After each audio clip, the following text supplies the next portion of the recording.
Hello guys, நேற்று வந்து பார்த்தீங்கன்னா சிஎஸ்கே மேட்ச் கைஸ். ரொம்ப தமிழ் புத்தாண்டு அன்றைக்குமா காலையில் அற்புதமாக ஆரம்பிச்சிச்சு கைஸ்.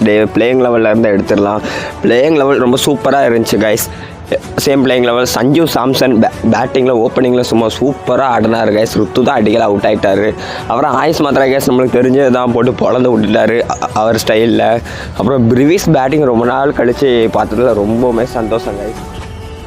அடி சும்மா போட்டு பொழந்து விட்டுட்டாங்கன்னு தான் சொல்லணும். ஏன்னா கடைசி 4 ஓவரில் 2 ஓவரில் அதை விட்டுறலாம். இருந்தாலும் 192 ரன் ரொம்ப சூப்பராக வந்து சிஎஸ்கே வந்து பேட்டிங் வந்து பண்ணியிருந்தாங்க. Overall guys 192. அப்புறம் பவுலிங் கைஸ் நூர் அகமது சும்மா பட்டையை கிளப்பிட்டாரு சொல்லணும். முக்கியமாக அந்த 13வது ஓவர் 11வது ஓவர் சொல்லுங்கள், மேட்சே திருப்பிட்டாருன்னு தான் சொல்லணும். ஓப்பனிங்கில் அன்சுல் கம்போஜ் அவராக இருக்கட்டும், முக்கியமாக ஃபின் ஆலன் விக்கெட் எடுத்து கொடுத்தாரு. அதான் ரொம்பவே யூஸ்ஃபுல்லாக இருந்துச்சு. அப்புறம் கலீல் அகமதாக இருக்கட்டும், அவரும் ரொம்ப சூப்பராக பண்ணியிருந்தார் கைஸ். அதை தாண்டி நம்ம நேற்று மேட்ச் ஜெயிக்க முக்கியமான ஒரு காரணம்னா ஃபீல்டிங் கைஸ். ஃபீல்டிங் வந்து ரொம்பவே சூப்பராக வந்து நம்ம டீம் வந்து பண்ணியிருந்தாங்கன்னு தான் சொல்லணும்.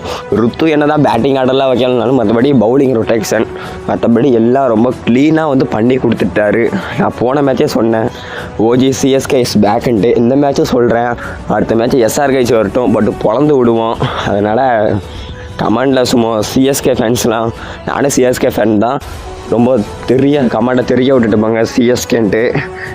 இனிமேல் எவனும் நம்மளை பற்றி பேசக்கூடாது கைஸ். ஏன்னா அந்த பழைய டீம் வந்துட்டு அவ்வளோதான். இனிமேல் எவன் பேசினாலும் சும்மா தைரியமாக பேசுங்க. இந்த மேட்ச் எஸ்ஆர் கைஸ் அடிக்கும். அந்த வின்னை பற்றி கமெண்டில் சொல்லுங்கள். Thank you guys.